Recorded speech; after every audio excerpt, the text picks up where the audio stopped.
എല്ലാവർക്കും പുതിയ വീഡിയോയിലേക്ക് സ്വാഗതം. ഈ വീഡിയോയിൽ റംബൂട്ടാൻ്റെ ഇലകൾക്കുണ്ടാകുന്ന കരിഞ്ഞു പോകുന്ന ഒരു കംപ്ലൈൻറ്റ് വരുന്നുണ്ട് ഇലകൾക്ക്. അതിനൊരു പരിഹാര മാർഗ്ഗമാണ് നമ്മൾ ഈ വീഡിയോയിൽ കൂടെ പറയുന്നത്.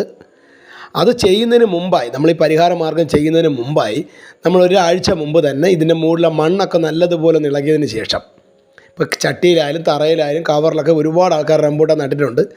ഇപ്പോൾ നല്ല ക്വാളിറ്റിയുള്ള റംബൂട്ടാൻ്റെ പല വീഡിയോകളും നമ്മൾ മുമ്പ് ചെയ്തിട്ടുണ്ട്. അപ്പോൾ ഈ റംബൂട്ടാൻ്റെ മൂടിലെ മണ്ണൊന്ന് ഇളക്കിയതിന് ശേഷം നമ്മളിപ്പോൾ ഈ ഇല കരിയാതിരിക്കാനുള്ള മരുന്ന് കൊടുക്കുന്നതിന് മുമ്പ് 2-3 ദിവസം മുമ്പ് നമ്മൾ കുറച്ച് എല്ലുപൊടി ഇതിൻ്റെ മൂടിൽ ഇട്ട് കൊടുക്കുക. നന്നായി വെള്ളവും ഒഴിക്കണം.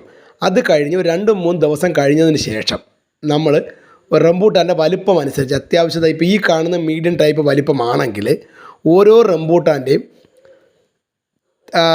തണ്ടിൽ തടിയിൽ തട്ടാതെ നമ്മൾ കുറച്ച് മാറി ഒരു അര അടി മാറി മണ്ണ് നല്ല രീതിക്ക് ഒന്ന് ഇളക്കിയതിന് ശേഷം നമ്മളെ എല്ലാ കടകളിലൊക്കെ കിട്ടുന്ന മെഗ്നീഷ്യം, അപ്പോൾ മെഗ്നീഷ്യം ഏറ്റവും കൂടുതൽ അടങ്ങിയ ഒരു വളമായിട്ട് നമുക്കിപ്പോൾ കടകളിൽ എളുപ്പം കിട്ടുന്നത് എപ്സം സാൾട്ടാണ്.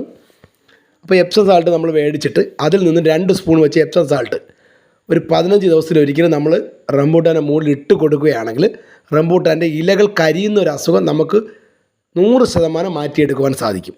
ഇപ്പം നമ്മുടെ ഈ കവറിൽ നിൽക്കുന്ന റംബൂട്ടാൻ നിങ്ങൾ ശ്രദ്ധിച്ചാൽ അറിയാം, ഒരു റംബൂട്ടാൻ്റെ ഇലകൾ പോലും നശിച്ചു പോയിട്ടില്ല. അപ്പോൾ നിങ്ങൾക്ക് എല്ലാവർക്കും വീഡിയോ ഇഷ്ടപ്പെട്ട് കഴിഞ്ഞാൽ മാക്സിമം ഒന്ന് ഷെയർ ചെയ്യുക.